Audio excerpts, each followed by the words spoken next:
Now, I'm not sure if it's just me or not, but I have a feeling that the air here in West Virginia is a lot more pure, just like North Carolina, or at least it's an old saying that my late papa once said, that like the moment that you cross North Carolina, it's just like the air purity, just there's just a smell in the air, a taste in the air that's just so much better. Well, I get a similar feeling about West Virginia. But anyway, to not talk about air, what's up, you guys? Chet-Guthrie, the Dream Poet here, coming to you all with another fun-filled vlog. And today we are out here at the Cass Scenic Railroad State Park here in Cass, West Virginia. Now, if you all are curious, Cass, West Virginia, or I should say Cass Scenic Railroad State Park here in Cass, West Virginia, was at one time a railroad town. And it was also a lumber town run by the Chesapeake and Ohio Railroads. And as you all can tell, there are quite a few locomotives here on the tracks. But another cool thing about this particular railroad, or I should say state park, is that they still do rail tours. And in fact, they have 5 Shay locomotives that are still run on the tracks to this day. Now, if y'all don't know what a Shay locomotive is, it is a locomotive with really heavy gears in the actual engine's wheels. The extra gears help it go up and down the mountains. They used them a lot for logging, but that's one of the things that I wanted to see today while I'm here in Cass, West Virginia. But I also wanted to see this. This is a historic sawmill that is out here at the state park. Now, I think this sawmill, I think it was built sometime in the 1890s, and I forgot exactly when it shut down, but it is here at the state park. And if you look at it on a map, I mean, it makes you wonder. I mean, from the outside looking in, I mean, this building definitely has a story. Let's get a little bit closer. I mean, just look at that old smokestack. I mean, that is incredible that even to this day it still stands. And from here, I don't know about you guys, but it makes me think about that mystery mine ride at Dollywood. And it looks like there is a historical marker right here. So let's check it out. Let's read it. I'm kind of curious to see what it says about the old sawmill. Gosh, it just looks so awesome standing right in front of it and not looking at it from Google Maps. But here it is, the Cass Sawmill history. The first sawmill on this site was built by West Virginia Spruce Lumber Co., a subsidiary of West Virginia Pulp Paper Co., and began operation February of 1902. Then Spruce merged with WVPP in 1910. The mill burned in 1922 and was replaced by a larger mill, the second mill. Along with the Timberlands Railroad, the town was sold by Moore Lumber Co. in 1942. The entire operation closed at the end of June 1960, and the remains of the mill were destroyed in 1982. Huh. So, I guess you could say the beginnings of this mill go back as far as 1902.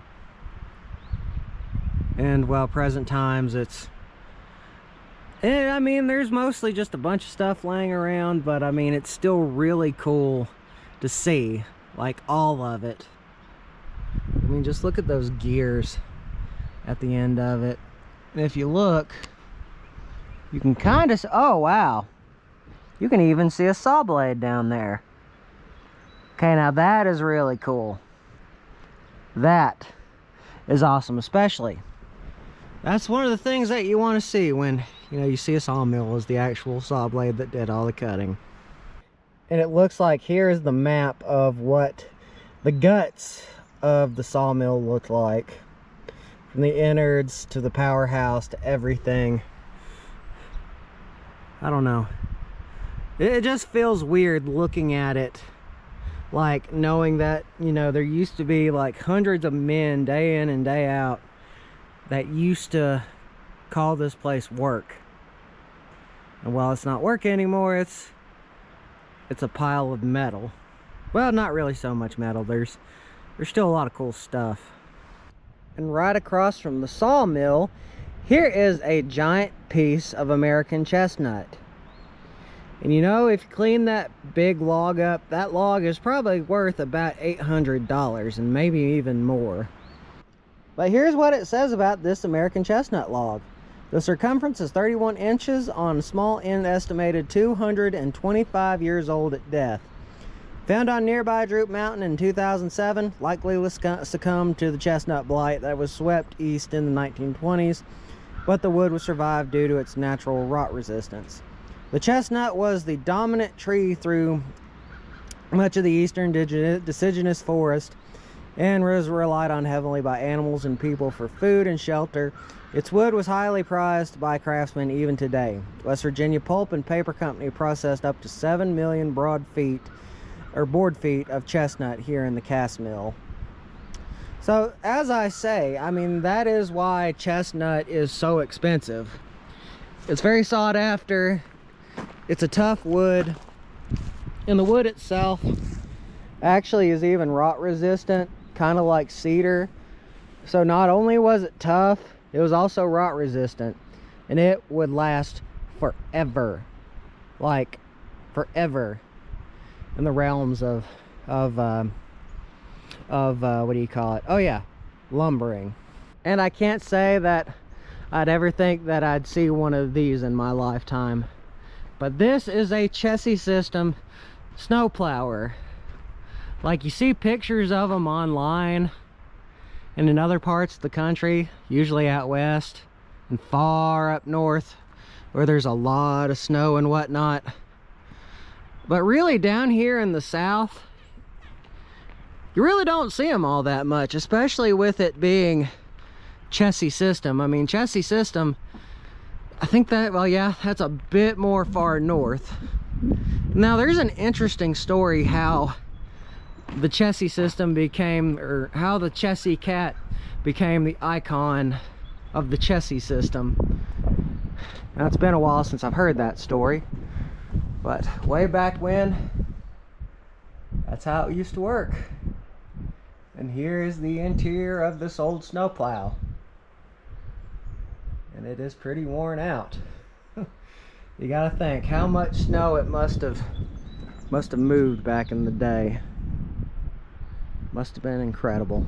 In fact, I mean, looks like it's probably not all that hard to get up here.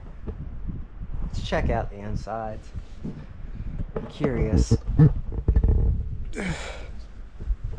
Very curious. It wasn't all that hard. I'll say this is the first time I've ever been inside one of these. Oh, cool. Gotta think. Way back when, men would sit at the front and they would plow. Looks like somebody has left a piece of art. It's not so cool. People used to sit in that. And I'd like to think way back when, people would be plowing through the snow, trying to get out. There would be men at the helm cleaning up the tracks for other locomotives. That's interesting. think right there, well, I was going to think that it was a stove, but I don't think it's a stove. Mainly because this thing runs off diesel. It kind of looks like when men were not working on their shifts. This looks like this is where they would be either laying or sitting or taking a break. I imagine taking a break, dealing with the cold snow, because I know I would not want to be dealing with the cold snow. So now I can officially say I also went into a snow plow as well. But like, imagine, like way back in the mountains, back in the days when this plow was used, just think about how high the snow could sometimes get. Like, that's pretty high if the plow needs to be at least 20 feet tall. That's the first time that I have ever seen a water tower, like one that looks like that, that's still made of wood, and still obviously it looks like it's still being used for the Shay locomotives even to this day. Check that out.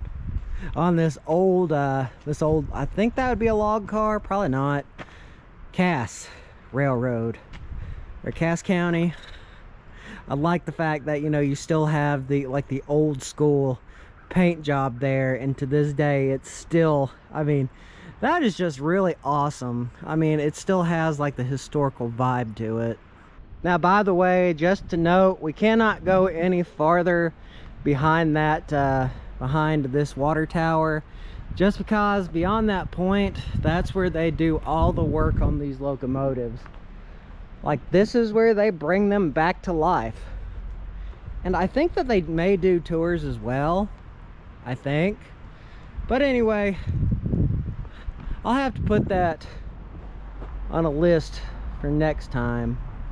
But let's check out this old school locomotive that is here in the rail yard. I mean, this thing, I think this is either one that they're restoring or they use for parts, because it does look a bit worn out.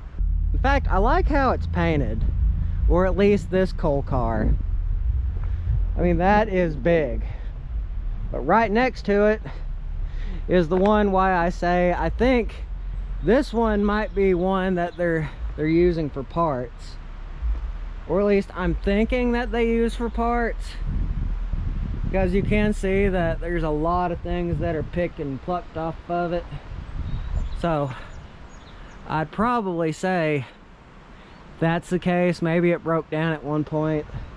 In the comments below, let me know, because I sure would like to know why this one in particular sits out here at the Cass rail yard. Just think of, like, that's how all the coal steam used to go up through everything. So this is the skeleton of the train. Right next to that train, they have an Elk River Lumber Co. caboose. And this caboose is like the smallest caboose I have ever seen. Like, this thing is small, like really small. But I mean, it's just cool to think that way back when, during the coal days, railroad days,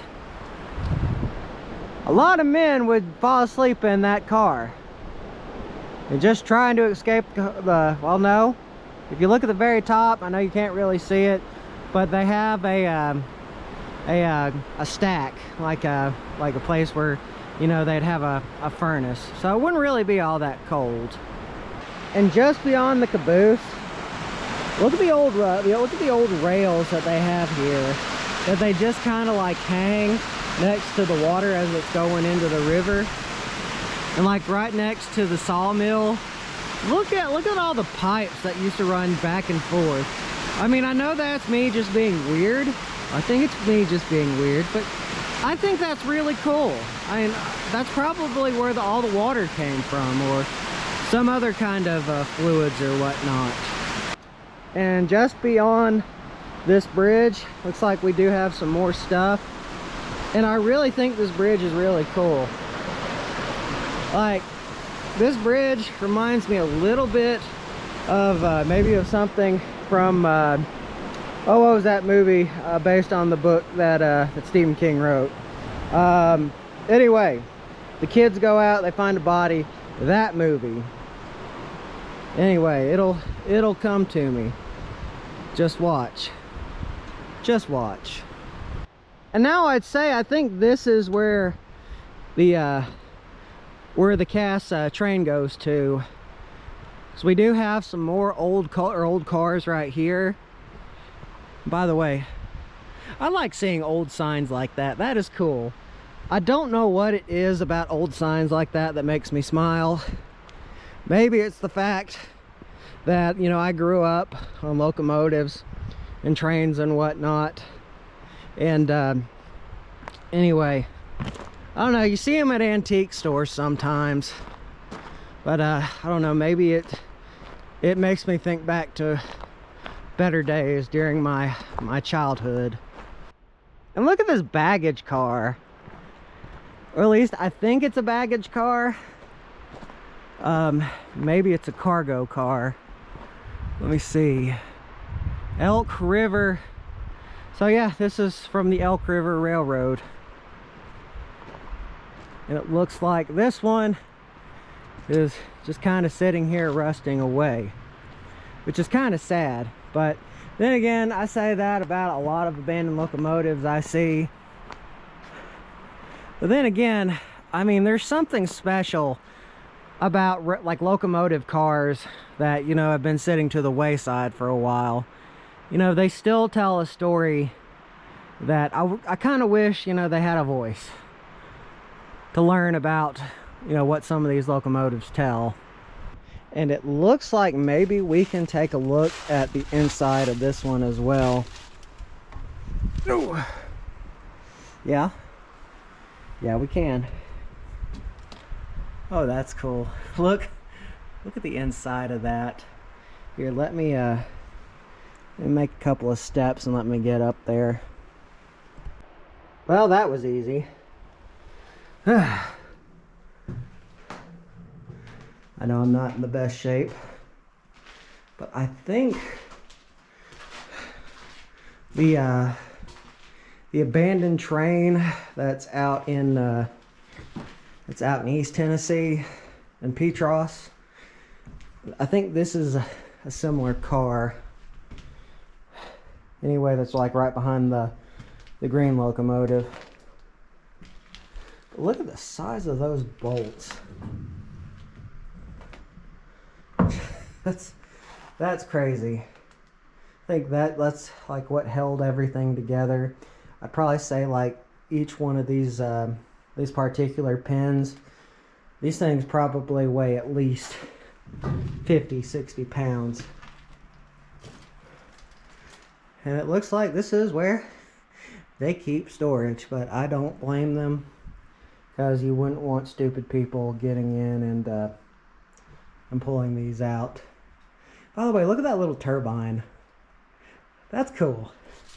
Like, I mean, all of this is absolutely incredible.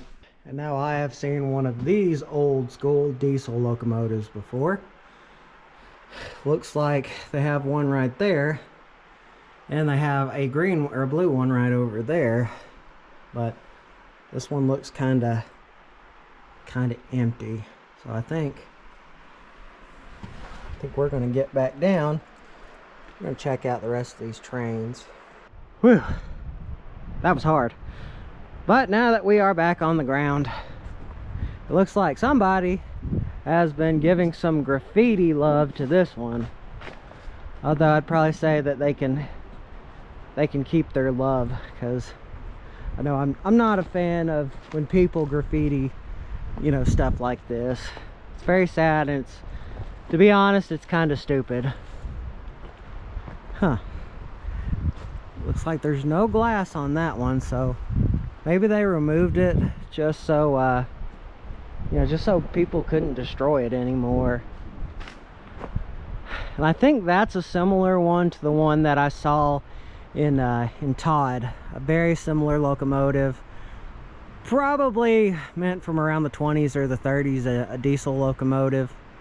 And probably the same the same thing would go for the green one right there. And behind the green the blue locomotive, why do I keep getting my words wrong? I believe this is a logging locomotive. Like, men would go up the mountain, they would load these things up with logs, big giant logs. Some probably even bigger than that log we saw by the sawmill. And that's how they would do it.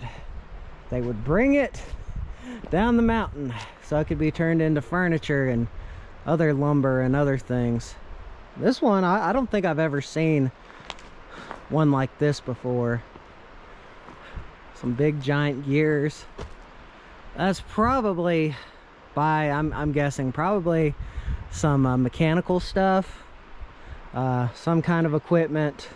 I'm not really sure what kind of equipment it would be used for. In the comments below, let me know, because I would like to know, because this is the first time I'm seeing one of these type of spinning turbine things. Well, this is cool. This is the body of a Shay locomotive, or I believe it's a Shay locomotive. Anyway, you got the boiler right there, and I mean, you've got most of everything needed to do it. And there's even shocks there as well. I'm wondering, maybe this is one that they will probably get to at some point. Looks like it has been sitting for a little while, but still cool regardless. Look at the inside again, like the one that was across the bridge. Just think, that's how all the steam would build up, and that's what would run it. Only thing is, at the moment, it's sitting on the tracks. It's gonna be a while. And now I think we all know what this one is. This one is a diesel, or I should say a type of gas car. Maybe a gas car, or some kind of oil keeping, looks like liquid carry, 8,018 gallons capacity, 140,000 pounds. So pretty much what it is, you use it to store like gas or diesel, kind of that kind of stuff. This one, I can't say I've ever seen that is as long as one that I have seen. So this is really a first on my end to see one of these. And if you all still don't remember what a Shay locomotive is, well, this is a Shay locomotive, Cast Scenic Railway. And if you take a look, that's what I'm talking about. The big giant gears in the bottom, that's what gives the locomotive power to go up and down the mountainside. And for a lot of logging operations in the 1890s to probably, I'd say, like the early 1920s, before like all the Appalachians was logged, this was the type of locomotive that you would see. This is the one that would do all the work, mainly because the tracks that were put in place by the railroads going into the woods, they were not meant to last that long. Probably only about a couple, maybe 3-4 years. And the gears would keep this engine going up and down the mountains, like with ease, or what I should say, without issue. Now, for a long time, I thought the one that was in Townsend, Tennessee, I thought that was the only one left, but I was wrong. I found out about the Cast Scenic Railway, and I realized this state park has 5 of them. And this one, I believe, is one of those 5. Looks like it's number 3. Let me see if I can't get up here. Maybe I could. Okay, here we go.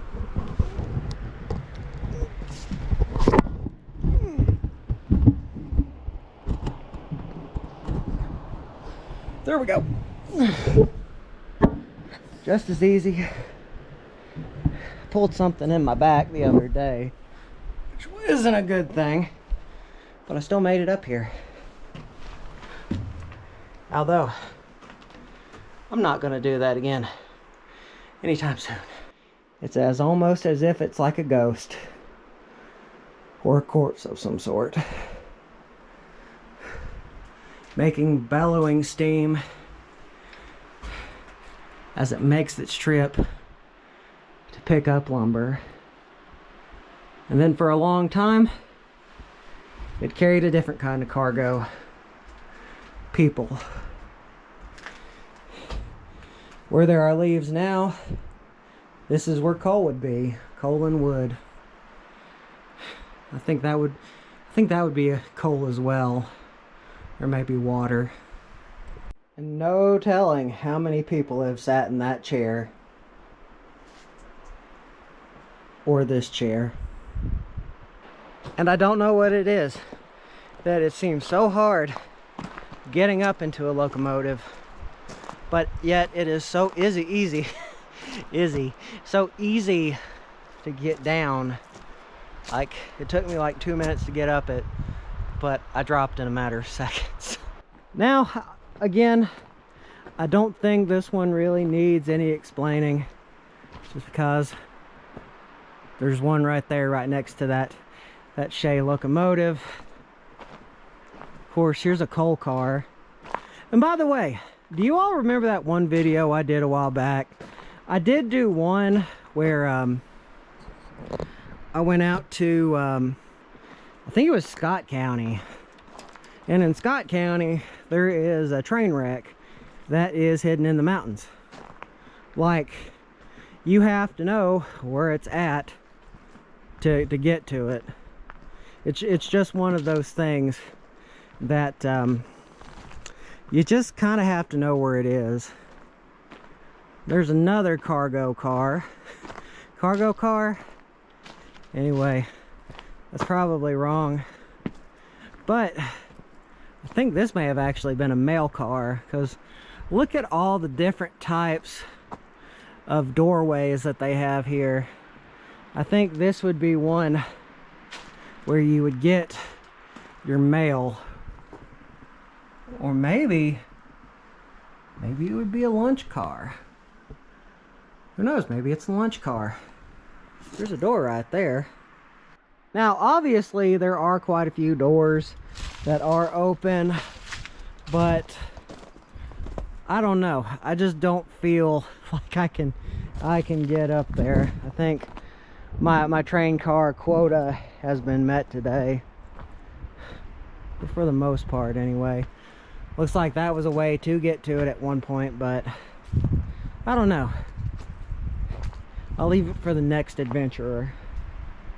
But again, as I say, I mean, you have like all these windows that are on this train car, but I really don't know why. I think, like I said, I think it is either a food car or a or some kind of mail car, maybe some kind of cargo car.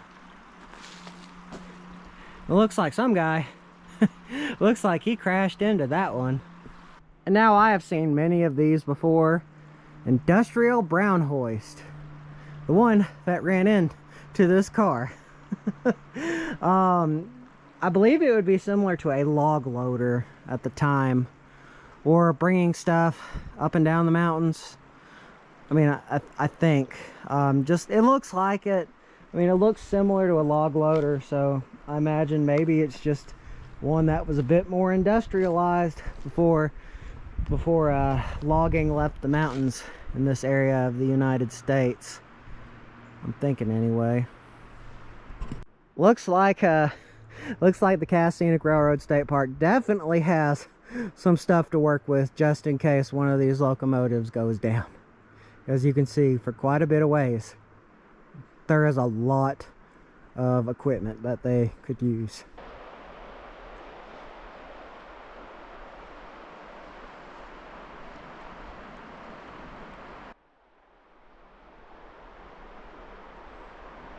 Those old trains were really, really cool. However, I'm getting a little bit of a hankering to get just a little bit closer to the sawmill.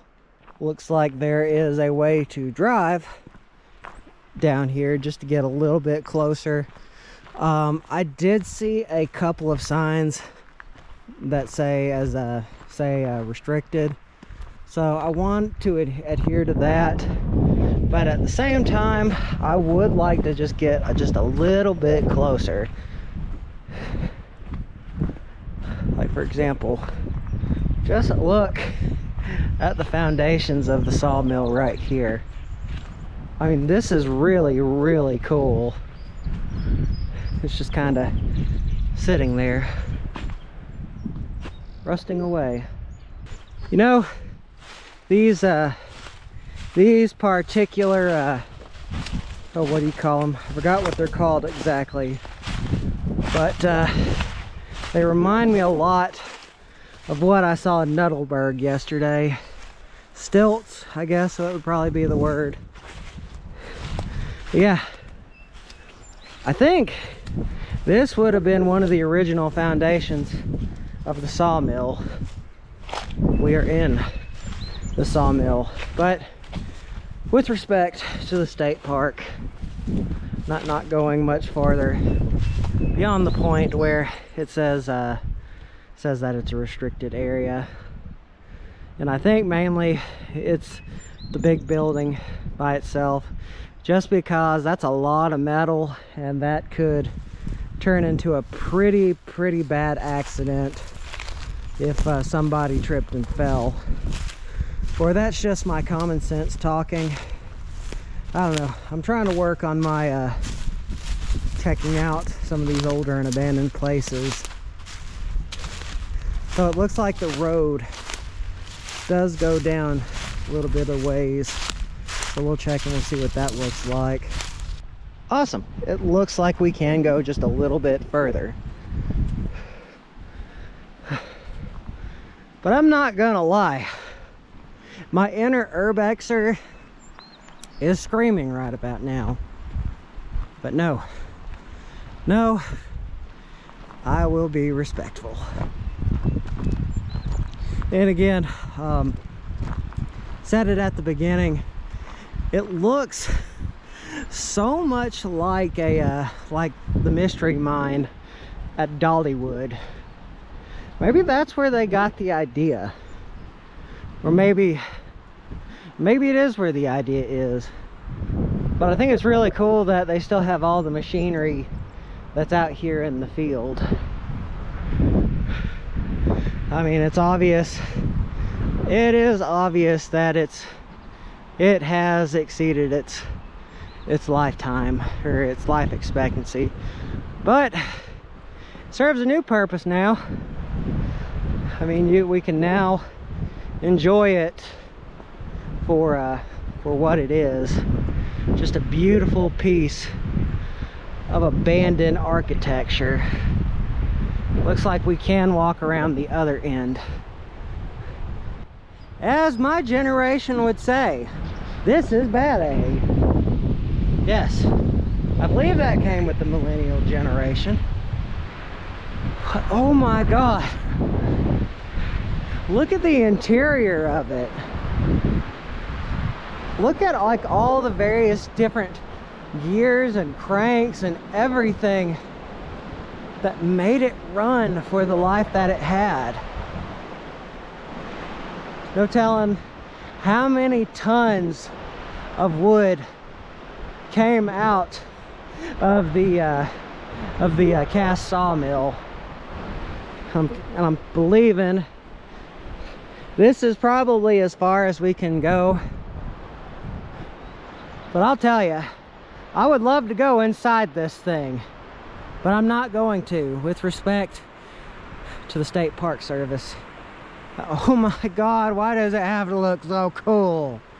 And look how big this big metal pipe is. I'm wondering if like that was all powered with steam or some kind of power service or power system, because you can see you got one side right there and you got the other right over there.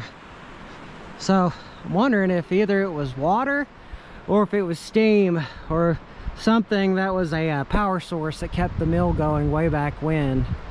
Maybe, probably not. I mean, this mill has been around since like 1902, I believe. I think it was 1902.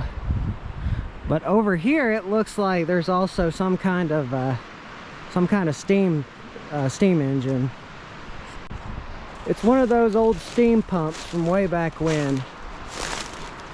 And in my former vlogs, you all will have seen one of those before.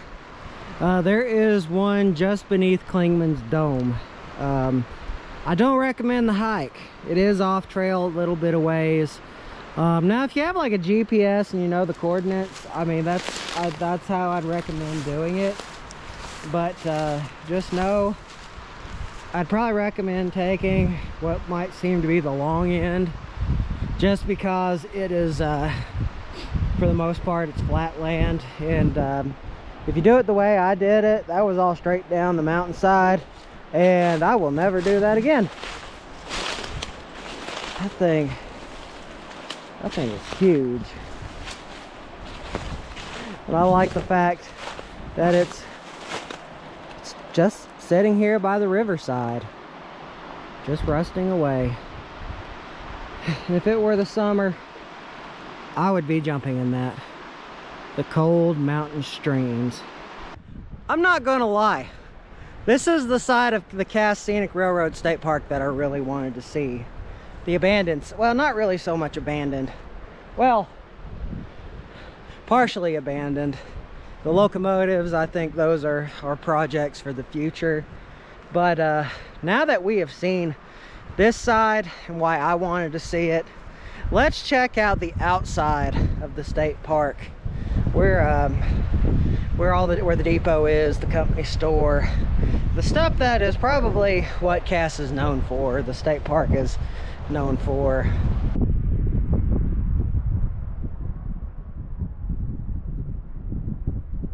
Now, as I was saying, this state park is known for its train rides on the traditional Shay locomotives that they have in their at their disposal, going up and down the mountains. And right over there, that is the old train depot.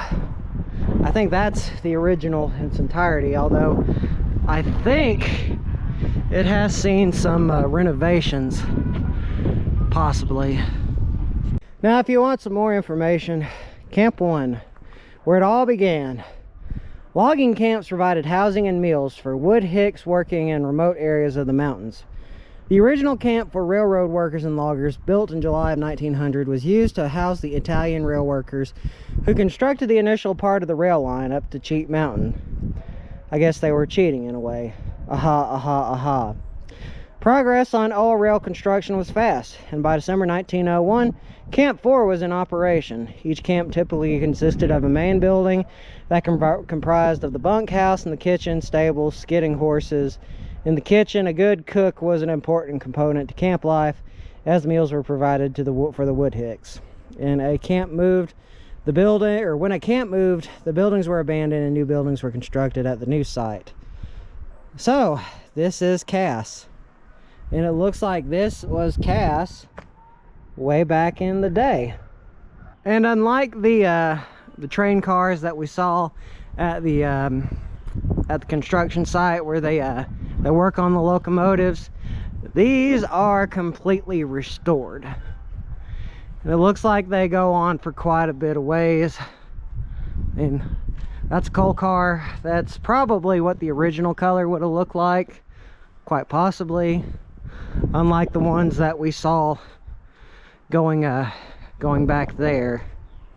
We see this one was milk refrigerator, General American Poultry Corporation, HP Hood and Sons, out of Lessie. I think that's what it would be. And here's another caboose, an actual caboose that I believe it would be a caboose. Or maybe just a, oh no, it's not even that. It is a camp car, completely restored. So yeah, while you'd have your loggers, your quote-unquote wood hicks, this is where this is probably where they would stay, or before, I guess, while they were moving, I suppose. But I mean, they have this one has been restored to the teeth. Like, this one is really, really beautiful. On this side, it looks like it's something similar. I know we checked out a few of the back cars, but I think it's really cool that they have these cars stacked on top of one another. And the C&O. I think the C&O got absorbed by CSX. I think. I don't know. I'll have to do my research in the future. But while we were back at the repair site, this is what I was talking about. This is a log loader. Back when logging was going on in the Appalachian Mountains, you would have your train cars, your rail cars, but you would also have the log loader, which would be probably alongside the locomotive, probably one of the most important pieces of equipment on a logging operation, because a lot of these virgin forests that these loggers were cutting down, well, it would take quite a bit of manpower to pull these big giant logs onto the cars and hoisted down the mountains.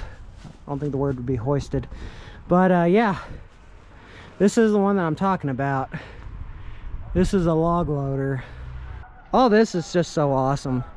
Now let's take a look at the Cass train depot. Looks like they're playing some old school country. Hopefully it won't affect the wonderful beast that is YouTube's algorithm. Look at the old school sign. Adams Express Company. This is where you will still to this day go to ride the trains through the mountains. Although, I mean, it's but no telling, like back when it was actually used, you know, back when back when like loggers, people were traveling through the mountains. This is this is where you would have to, this is where you would go. And if you missed your train, well, I guess you were just out of luck, I suppose. Just look at that transportation card. Now that is really well, really beautifully done and restored. Looks like this historical marker tells a little bit more about what this depot was. The depot, a line to the outside world. As the main hub of transportation, the depot connected Cass to the outside world, bringing people, goods, and ideas. The location of Cass, along with the Chesapeake and Ohio Railroad, allowed the West Virginia Pulp and Paper Company to connect their extensive logging railroad to Cheat Mountain to other mills, in particular the paper plant in Covington, Virginia. The depot was an essential structure in town. The first depot was built in 1901. Both the first and second depot buildings are damaged by fire. The current structure is a replica of the second depot. So this is actually a replica. I thought it was the original, but I guess not. Wouldn't you like to be the guy or the woman waiting for a train to come this way? I mean, nowadays, obviously the trains aren't going out probably until this weekend, but just think, I mean, despite the music or besides the music, I mean, this is awesome. This is the replica, although it kind of looks like business is not going on today, but it looks like if it was, they got some cool stuff going on. And they even have a gift shop. And I kind of doubt that restaurant is working, or restroom is working either. If you all are ever going to be familiar with the Cass Scenic Railroad State Park, be familiar with this building right here. This is the Cass Company store. Much like the company stores like you'd see in these coal towns, it was kind of similar in these logging towns. Now, I do believe this is the original building, but as you all can tell, it's kind of changed. Well, actually, no, it really hasn't changed, because you can see that there is a gift shop in the old company store. And then you've also got Shay's restaurant, which is another thing by the Scenic Railroad State Park. And they do have a museum, but I don't think that we're gonna check that out. I think I'm going to come back here and do a rail tour here soon, or maybe in the near future, because I would like to see that. It would be well worth it. And seeing one of these cars never ceases to make me not smile. This is a pump car. And if y'all remember, over the summer, last summer, I got to pump one of those. So I'm kind of glad to see that they have one of these. I'm going to come back here because I do want to see the West Virginia mountains from the perspective of a logging car. So in the future, we'll come back here, we'll check out the stores, and we'll ride the train, and it'll be a video all its own. But anyway, you guys, remember, don't forget to subscribe and hit the bell icon. Always means a lot. Goes to show that y'all care. Now y'all want to see more awesome videos like this. So without further ado, you guys, this vlog is over.